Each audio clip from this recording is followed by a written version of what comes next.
CPM-ന് വലിയ വെല്ലുവിളി ഉയർത്തി ജി സുധാകരൻ പാർട്ടിയിൽ നിന്നും പുറത്തു വന്നിരിക്കുകയാണ്. അമ്പലപ്പുഴയിൽ സ്വതന്ത്രനായി മത്സരിക്കും എന്ന പ്രഖ്യാപനമടക്കം ജി സുധാകരനിൽ നിന്നും ഉണ്ടായി. അല്പനിമിഷം മുമ്പ് നമ്മൾ കണ്ടത് എച്ച് സലാം MLA-യുടെ വാക്കുകളാണ്. പ്ലാൻ ചെയ്ത നാടകമാണ്, പാർട്ടിയെ ചതിച്ചു എന്നാണ് ജി സുധാകരന്റെ നിലപാടിനോട് എച്ച് സലാം പ്രതികരിച്ചിരിക്കുന്നത്. ഇപ്പോൾ റെജി ലൂക്കോസ് നമ്മോടൊപ്പം ചേരുന്നുണ്ട്. ശ്രീ റെജി ലൂക്കോസ്, പാർട്ടിയിൽ കഴിഞ്ഞ കുറേ കാലങ്ങളായി നടക്കുന്ന കാര്യങ്ങളെക്കുറിച്ചൊക്കെ അങ്ങേക്ക് വളരെ കൃത്യമായ ബോധ്യമുണ്ട്.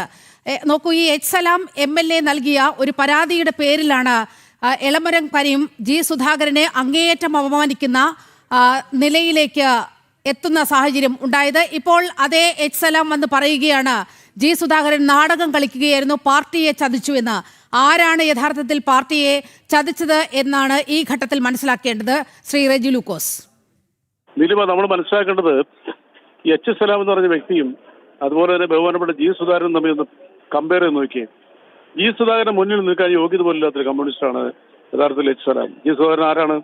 സോഷ്യലിസ്റ്റ് കമ്മ്യൂണിസ്റ്റ് പാർട്ടിയുടെ ആദ്യകാലത്തെ വിദ്യാർത്ഥി സംഘടനയായ SFIയിലൂടെ അതിന്റെ ആദ്യത്തെ രൂപീകരണത്തിൽ സംസ്ഥാന പ്രസിഡന്റും പിന്നീട് സ്വന്തം സഹോദരൻ പോലും CPM-ന് വേണ്ടിയിട്ട് രക്തസാക്ഷിയായ ചരിത്രം, ത്യാഗസമ്പന്നമായ രാഷ്ട്രീയ പ്രവർത്തനങ്ങളുടെ നിസ്വാർത്ഥമായിട്ടുള്ള രാഷ്ട്രീയ പ്രവർത്തനത്തിലൂടെ അദ്ദേഹം പടിപടിയായി ഉയർന്ന് കമ്മ്യൂണിസ്റ്റ് CPM എന്ന് പറയുന്ന പാർട്ടിയുടെ ആലപ്പുഴ ജില്ലാ സെക്രട്ടറി, 4 തവണ MLA, 2 തവണ മന്ത്രി, ഇടതുപക്ഷ സർക്കാരിന്റെ കാലത്ത് വി സച്ചിദാനന്ദന്റെ കാലത്തും പിണറായി വിജയന്റെ കാലത്തും താൻ വഹിച്ച ദേവസ്വം ബോർഡ് ഉൾപ്പെടെ പൊതുമരാമത്ത് ഉൾപ്പെടെയുള്ള വകുപ്പുകളിൽ 1 രൂപയുടെ പോലും അഴിമതി കാണിക്കാതെ കണ്ട് കേരളത്തിലെ രാഷ്ട്രീയത്തിന് അതീതമായി ജനങ്ങളുടെ സ്നേഹവും ബഹുമാനവും കൈപ്പറ്റുന്ന പാരമ്പര്യമുള്ള ജീവിച്ചിരിക്കുന്ന കേരളത്തിലെ കമ്മ്യൂണിസ്റ്റുകാരിൽ ഏറ്റവും കൂടുതൽ ജനങ്ങൾ ഇഷ്ടപ്പെടുന്ന ഒരു കമ്മ്യൂണിസ്റ്റ് നേതാവ് CPM നേതാവ് ജി സുധാകരൻ കമ്മ്യൂണിസ്റ്റ് പാർട്ടിയെ CPM-നെ ചതിച്ചു എന്ന എച്ച് സലാമിന്റെ വാക്കുകൾക്ക് സത്യത്തിൽ കേരളത്തിലെ ജനങ്ങൾ ഒന്നടക്കം അവഗണനയോടെ കേൾക്കത്തുള്ളൂ. കാരണം ജി സുധാകരൻ അറിയാത്ത മലയാളി ഉണ്ടോ?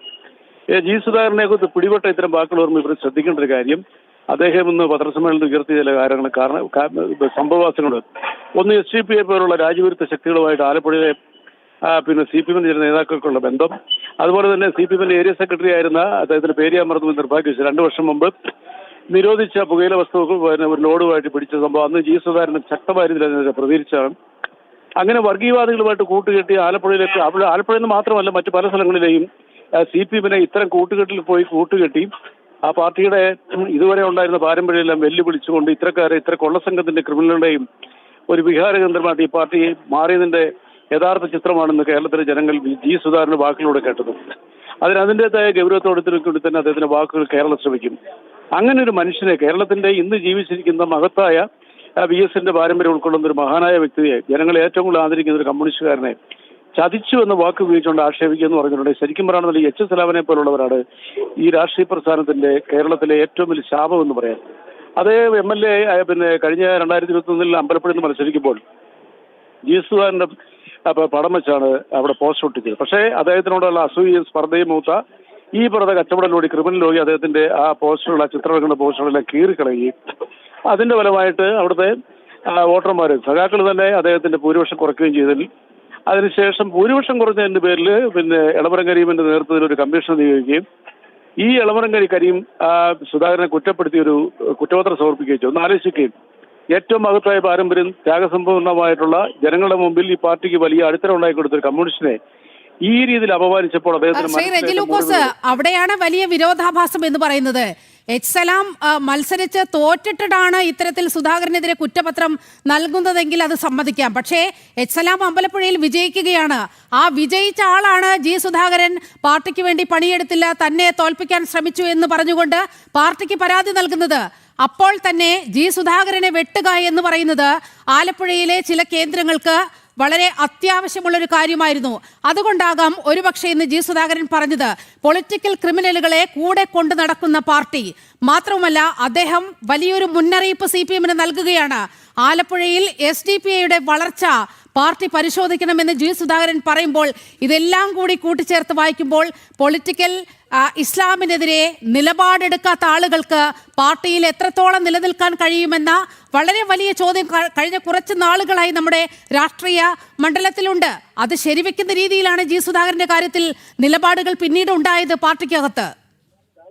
തീർച്ചയായും അതിന്റെ പരിണതഫലമാണല്ലോ മഹാനായ കമ്മ്യൂണിസ്റ്റുകാരൻ രാഷ്ട്രീയത്തിൽ നിന്നും ഗുഡ് ബൈ പറയുകയും അദ്ദേഹം അംഗത്വം പുതുക്കാതിരിക്കുകയും ഇതുപോലെയുള്ള ഗുരുതര ആരോപണങ്ങൾ അദ്ദേഹം ജനങ്ങളുടെ മുമ്പിൽ അവതരിപ്പിക്കുകയും ഇതിന് വേറൊന്നും പറയാം.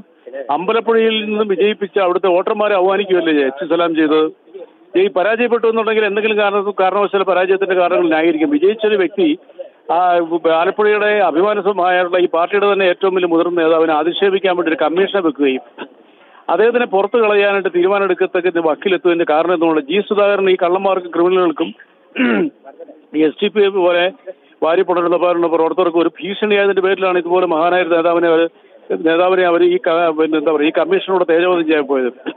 അതിന്റെ തിക്താനുഭവങ്ങൾ കമ്മ്യൂണിസത്തിൽ വിശ്വസിക്കുകയും ഇന്നും ആ പാർട്ടിയോടൊപ്പം നിൽക്കുകയും ചെയ്യുന്ന 10,000-കണക്കിന് ആളുകളെ ആ രാഷ്ട്രീയ പ്രസ്ഥാനത്തിൽ നിന്ന് പുറത്തേക്ക് കിടക്കാൻ പ്രേരിപ്പിക്കും. കാരണം ജി സുധാകരനെ പോലുള്ള ഒരു വലിയ നേതാവിന്റെ ഭാഗത്തുനിന്നുണ്ടായ ഈ പ്രതികരണങ്ങളും അദ്ദേഹത്തിന് ആ പാർട്ടിയിൽ നിന്നും വിട്ടുപോകുന്നതും കേരളത്തിലുടനീളം CPM-ന്റെ അടിത്തറ ഇളക്കുന്ന കാര്യത്തിൽ യാതൊരു തർക്കമില്ല.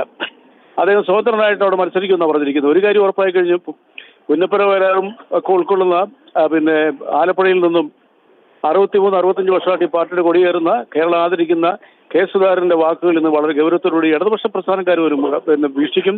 അടുത്ത നിയമസഭാ തെരഞ്ഞെടുപ്പിൽ ഈ പാർട്ടിയുടെ അധപതനത്തിന്റെ പരാജയത്തിന്റെ ഏറ്റവും വലിയ ഊന്നുകല്ല് ഇന്ന് ജി സുധാകരന്റെ വാക്കായിരിക്കും. എച്ച് സലാമിനെ പോലെയുള്ള ജനവിരുദ്ധരായ വോട്ട് ചെയ്ത വോട്ടർമാരെ പോലും വിജയിപ്പിച്ചതിന് ശേഷം അധിക്ഷേപിക്കുന്ന അതും ഇതുപോലൊരു മഹാനായ നേതാവിന്റെ പേരിൽ അധിക്ഷേപിക്കുന്നവർക്കെതിരെ അമ്പലപ്പുഴയിലെ പ്രമുഖരായ വോട്ടർമാർ മറുപടി കൊടുക്കും. കേരളം ഒട്ടുക്ക് ഇതിന്റെ അലയലുകൾ വ്യാപിക്കും.